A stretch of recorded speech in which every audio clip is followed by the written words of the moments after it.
PR পদ্ধতিতে নির্বাচন সহ ৫ দফা দাবিতে দেশের বিভিন্ন স্থানে বিক্ষোভ সমাবেশ করেছে জামাতে ইসলামী। বান্দরবানে জামাতে ইসলামীর নেতাকর্মীরা মিছিল শেষে প্রধান উপদেষ্টা বরাবরে জেলা প্রশাসকের মাধ্যমে স্মারকলিপি দেয়।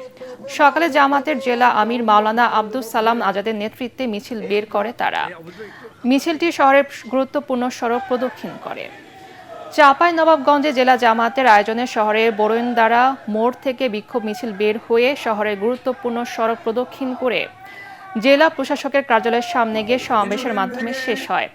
সংগঠনের কেন্দ্রীয় কর্মপরিষদ সদস্য ও রাজশাহী জোনের সহকারী পরিচালক অধ্যাপক রফিকুল ইসলাম ও জেলা জামাতের সেক্রেটারি অধ্যাপক মাওলানা আবু বকর এ সময় বক্তব্য রাখেন।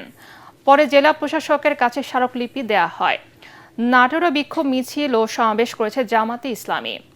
সকালে শহরে ভবানীগঞ্জ মোড় থেকে বের হওয়া মিছিলটি কালেক্টরেট অফিসের সামনে গিয়ে শেষ হয়। পরে জেলা প্রশাসকের সামনে প্রধান উপদেষ্টা বরাবরের স্মারকলিপি দেন নেতারা।